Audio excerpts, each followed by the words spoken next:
జయ, ఏం చేస్తున్నావు నువ్వు? పిల్లల్ని ఓదార్చడం మానేసి నువ్వేంటి బట్టలన్నీ సర్దుతున్నావు? ఎవరెక్కడుండాలో అక్కడుంటేనే మర్యాద మణి. నా వల్ల నా పిల్లలు అవమానాలు పడకూడదు. ఇక మీదట మేము ఇక్కడుండలేము. మేము వెళ్ళిపోతాం. ఎక్కడికి వెళ్తారు జయ? ఎక్కడికైనా వెళ్ళిపోతాం. ఒక 5-6 వేల్లో మాకెక్కడైనా ఇల్లు అద్దెకు దొరకకుండా పోతుందా?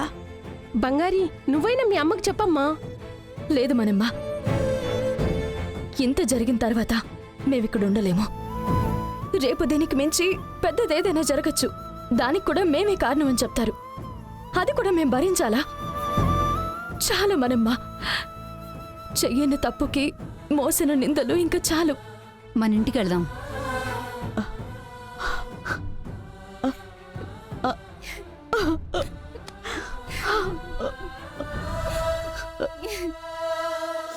హసీనా అక్క, నేను చెప్పేది వినండి. జయ, ఏం మాట్లాడుకో, రా వెళదాం. ఇక్కడ ఏం జరుగుతుందో అంతా చూస్తూనే ఉన్నాం కదా. మనస్సాక్షే లేని మనుషుల్లా ఉన్నారు వీళ్ళు. జయ, జయ, ఏంటి అన్ని బ్యాగులు బయట పెట్టి ఎక్కడికి వెళుతున్నారు? అన్నయ్య, చాలన్నయ్య. వీళ్ళ నాన్న వీళ్ళని ఎలా పెంచారో తెలుసా? ఆశపడి ఏదడిగినా సరే అది ఎంత పెద్దదైనా కొనిచ్చేవారు. అరచేతిలో పెట్టుకుని పెంచారన్నయ్య. అబద్ధం చెప్పడం అంటే ఏంటో కూడా నా బిడ్డలకు తెలియదు. ఎవరైనా ఒక చిన్న మాట అన్నా కూడా ఊరుకునేవారు కాదు ఆయన. కానీ ఇవాళ నా బిడ్డ అవమానంతో నిల్చుందన్నయ్య. చాలన్నయ్య, మేము వెళ్ళిపోతాం. ఏంటమ్మా, అక్కడ అందరినీ అరిచి తిట్టేశాను. నేను లేకపోవడం వల్ల ఇదంతా జరిగింది.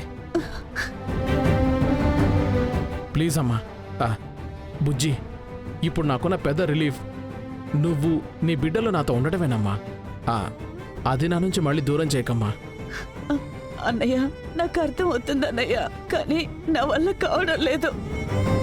ఎవరెవరో అంటున్న మాటలు విని నా బిడ్డలు కష్టపడక్కర్లేదు. మా అమ్మ ప్రేమ కోసం నేను కష్టపడతాను, అవమానపడతాను. నా బిడ్డలు ఎందుకన్నయ్య కష్టపడాలి? దయచేసి ఆపకన్నయ్య. బంగారి, కార్ తీసుకురమ్మని చెప్పు. చెప్పేశానమ్మా. బంగారి, ఏంటమ్మా అమ్మ అలా మాట్లాడుతోందంటే? లేదు మావయ్య, నేను తట్టుకోలేకపోతున్నాను. ప్లీజ్ మావయ్య, అడ్డుపడకండి. మీకు మమ్మల్ని చూడాలనిపిస్తే మేమున్న చోటికి వచ్చి చూడండి. బంగారి, అమ్మా, బంగారి, వెళ్దాం. జయ,